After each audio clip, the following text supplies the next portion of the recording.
Buenas noches, bienvenidos a las 8:45. Hoy es el día viernes 14 de agosto, un día previo a la feria, al día principal de la feria de la ciudad de Guatemala, del municipio de Guatemala, el día dedicado a la Virgen de la Asunción. Y aquí a las 8:45 estamos listos ya para arrancar con la conversación de todos los viernes por la noche. Es una conversación que procuramos llevar bien, pero Pedro comete el error de llevarme la contraria en más de una ocasión, ¿verdad, doña Claudia Méndez Arriaza? Ya lo calificó que es error. Es un error, por supuesto. Pero... Quique Godoy, bienvenido hoy a las 8:45. Claudia Méndez, bienvenida a las 8:45. Pedro, cuenta que Quique ha hecho así, ni se ha atrevido a abrir la boca, vaya a ser que también le lleven la contraria. Pero y fuera de la cámara. misma suerte. Sí, señor. No, pero Sí, Juanito señor. dice la Es un verdad drill que yo he sergeant. dicho fuera de cámara, que Que últimamente... es un jefe adorable. No, últimamente ellos no se llevan la contraria en absolutamente Es que todo está tan nada. mal que estamos de es un acuerdo. problema Están que de estamos acuerdo en todo. que estamos de acuerdo. Antes solían estar en desacuerdo Sí, con una sí. serie de temas, Sí, pero ahora están de No, acuerdo. normal, como el en PP todo. y líder se han unido. es un mérito de los Están de políticos. acuerdo hasta en la CICIG y hasta con la fiscal general. Imagínate. Eso, sí, es que esto es... Pero es que hace 4 años aquello era No, hace imposible. 4 años, no, hace año y medio. Hace año y medio. El De verdad 16 de que abril lo cambió mira todo. cómo es que ha tocado los dos puntos claros. Eso no ha estado callado pensando. Sí, Mira, sí. esto ya lo dijo Sancho, bueno, Don Quijote allá por 1600. Cosas veredes, amigos. Entonces ya, ¿qué vamos a hacer? Pero, Miren, ¿qué les parece? Disculpen las molestias, señor. No tenga pena, don Quique, me puede llevar usted también, pero levemente la contraria. Señores, estamos en la tercera semana previa a las elecciones, 3 semanas previas al domingo electoral. En realidad, muchos de los que estamos sentados en esta mesa todavía nos preguntamos con cierta frecuencia, por lo menos Claudia Méndez y yo, que trabajamos escritorio de por medio, nos preguntamos, ¿va a haber elecciones o no va a haber Y la elecciones? simple pregunta en una sala de redacción te revela cuán complejas, cuán diferentes e impredecible es el clima político en Guatemala. Mira, hay muchas preguntas. Una, si va a haber o no elecciones. Esa es una pregunta. Otra, si las elecciones se van a aplazar aunque las haya, como decían aquellos gallegos, ¿no? La tercera y ¿Quiénes más van a probable, participar? por esa línea va, la primera y más probable es ¿qué va a ocurrir? Haya o no haya elecciones. Y yo creo que esta es la más probable porque a mí me da que todavía faltan... Mira, hay cosas por resolverse. Voy a tirar alguna, ustedes tiran otras si quieran. Falta por resolverse los antejuicios. ¿Se van a resolver o no? Falta por resolverse. Si se resuelven, ¿va a dar tiempo a que ocurra algo? No, falta eso. Lo nuevo que la fiscal general reveló, creo que el martes, creo que fue, ¿no? Cuando dijo desde 2014 hay un proceso de extinción de dominio contra los señores Barquín y Loaiza, ¿digo bien? Martínez Loaiza. Bueno, si esto se resuelve, esto es otra bomba. Otra bomba me refiero dentro del contexto u otro obstáculo u otro punto a resolver. En fin, yo creo que hay tanta... Y el tema de la publicidad del líder, de lo que está haciendo CNN y cómo eso va a afectar. Pero déjame decir algo, estoy rompiendo un poco el orden de la plática, pero ¿recuerdan ustedes cuando hicimos el análisis de las similitudes y diferencias entre Otto Pérez Molina y Manuel Valdizón? Es que cada vez se parecen más, y no me refiero a la persona A con la persona B, sino a la presidencia o la supuesta presidencia de uno con la presidencia del otro.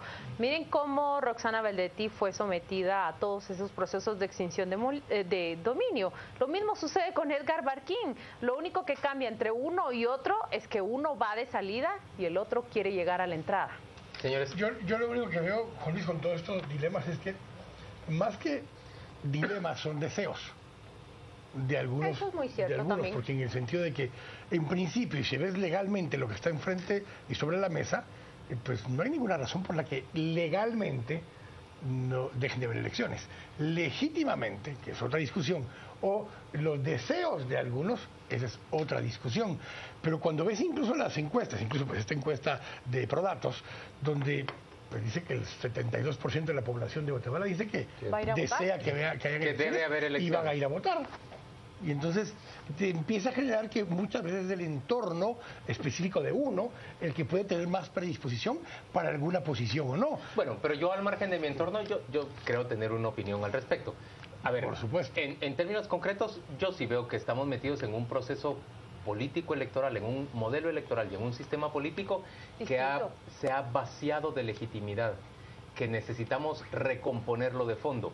Yo me inclino no por un rompimiento constitucional, sino por un proceso de reforma dentro del régimen que sería lo saludable. Además, estoy dispuesto a conceder que las reformas no se concreten en el cortísimo plazo, sino que nos tome un tiempo, digamos, los 4 años futuros para desarrollar esas reformas. Pero cuando veo que el Congreso ni siquiera eso está dispuesto a aceptar, ni siquiera está dispuesto a dejar pasar una reforma electoral, a discutirla con amplitud y con claridad, cuando veo que ellos están, pero cerrilmente opuestos a que se haga cualquier concesión en el sistema que les beneficia, me refiero a los dirigentes políticos, por supuesto que yo también empiezo a moverme hacia el otro extremo y empiezo a decir, ¿por qué voy a asistir a unas elecciones? ¿Por qué voy a darle legitimidad a unas elecciones con mi participación? Y le pregunto a los señores que cuentan los votos, ¿por qué va usted a acreditar unas elecciones que sabe que son absolutamente no democráticas? ¿Sabes cuál es el punto? El punto es que en las relaciones sociedad civil,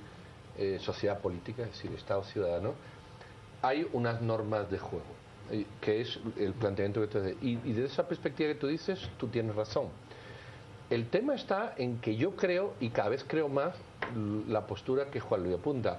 El Congreso está tirando a la basura esas normas del juego.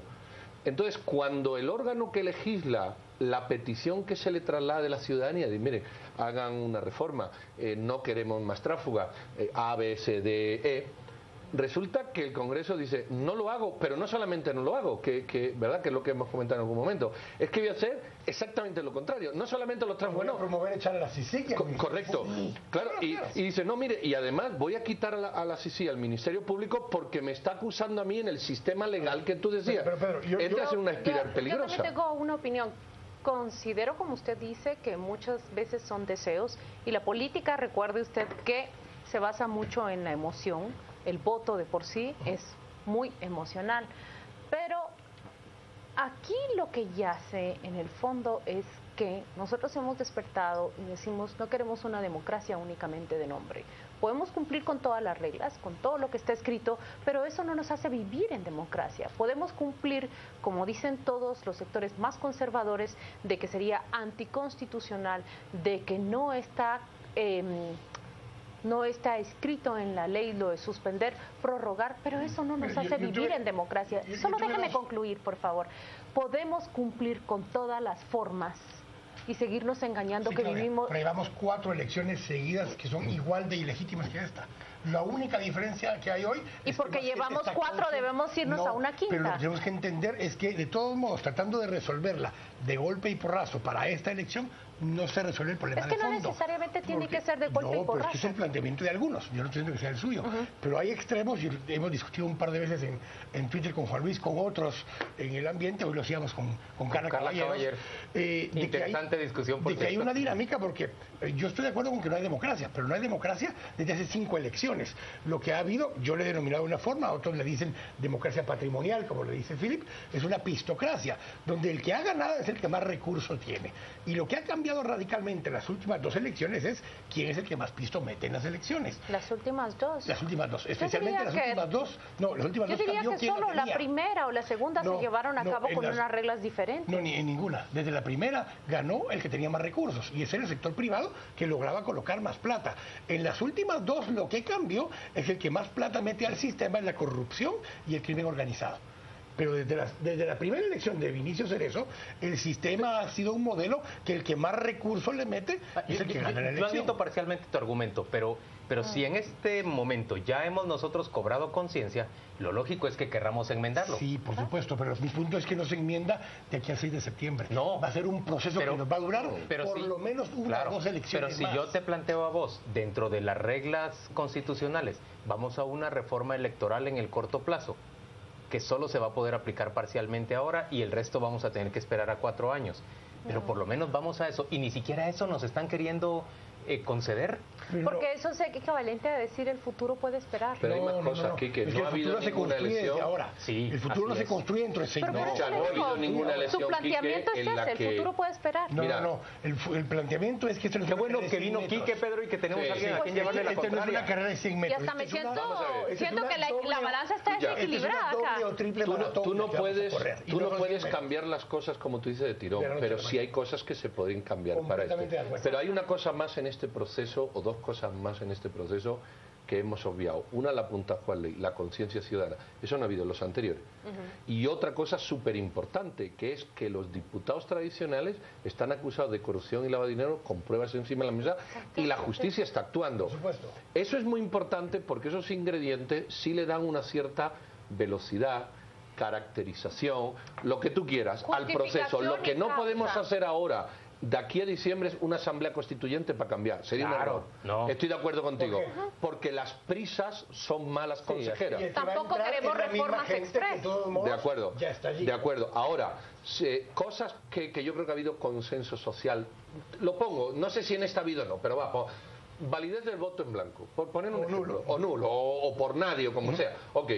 No entrada de políticos que tengan extinción de dominio, no sé, ese tipo de cuestiones finas sí podrían servir para esto. El tema es que no han negado, o sea, a la ciudadanía le han negado todo. De acuerdo, Pedro, pero justamente lo que te planteo es de que si tratamos de hacerlo inmediato, quienes van a cambiar las reglas son los mismos, sea hoy o sea dentro de 3 meses. Pero en eso estamos de acuerdo vos y yo. Estamos claros. Pero entonces el problema es que si no hacemos a ver, cuando se hicieron la Constitución del 85, cuando se hace la Constitución del 65 o la del 45, que son las últimas 3, digamos, más ampliamente discutidas, en las 3 hubo un espacio de 3 a 5 años como mínimo en que no había actores políticos beligerantes de alto nivel, con lo cual los que entraron en ese momento era gente fresca, era gente que estaba más trabajando en lo cívico. En el 65 tenías varios años de una estructura muy cerrada, entonces cuando se invita a que hayan participantes no es esa misma clase política.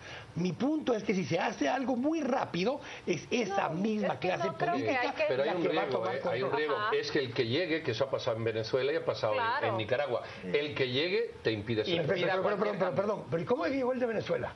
¿O cómo llegó Uribe absolutamente en Colombia? Democrático. ¿Y cómo llegó Uribe en Colombia? Y todos llegaron ¿Y cómo llegó Correa en Ecuador? Pero todos lo cambiaron. Todo lo cambiaron. Lo que pasa es que lo cambiaron a su antojo. Y nosotros nos planteamos ahora. Nosotros ahora dentro y una sociedad ya más despierta, una ciudadanía más despierta, no podemos permitir que esos cambios se hagan a su placer. Y eso es lo que creo que esta sociedad ya no va a permitir. Pero por otro lado, Quique, pareciera como que hoy o ayer surgió el deseo de cambiar esto.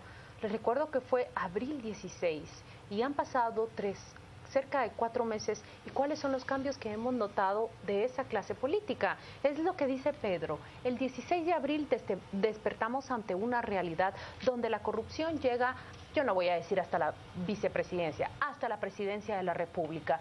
Y hoy, hasta la presidencia de los 4 bancos, meses y hasta después, la presidencia de las empresas, y hasta la presidencia de medios, porque es mucho más amplio. Y hoy, 4 meses después, ¿qué es lo que tenemos? Un presidente cubierto por el Congreso de la República, una suerte de reformas express en donde los diputados se garantizan el transfugismo. Tenemos un grupo de jueces que se están rotando. Claudia, que el único problema es la clase política. Porque estamos enfocados en la reforma política. Sí, en este momento es uno de los elementos. Yo le estoy mencionando, por ejemplo, que despertamos ese 16 de abril ante esos hechos. ¿Y qué tenemos en el organismo judicial? Una rotación de jueces entre casos. Y jueces que son comprados por bufetes del sector privado. Está resultando el día de hoy un buen animador de esta discusión que sostenemos a las 8:45 el día viernes. Ya vamos a volver de la pausa comercial para discutir sobre ese elemento del que él habla, esta reforma que necesitamos para democratizar verdaderamente el país, para hacer esta democracia nuestra más participativa, y más eficaz en términos generales. Tiene que tocar a otros segmentos o no a otros segmentos de la sociedad. Vamos a volver para hablar de eso, pero yo quiero también plantear un reto. ¿Hablamos de la pistocracia o de la democracia participativa? Señores, de la democracia patrimonial. Pero ¿y si Jimmy Morales sube tanto hasta llegar a la segunda vuelta con un presupuesto de campaña de menos de 6 millones de quetzales? ¿No estaría él dando vuelta al argumento que estamos manejando en este momento? Es que se rompió todo. Vamos a la pausa y volvemos dentro de muy poco.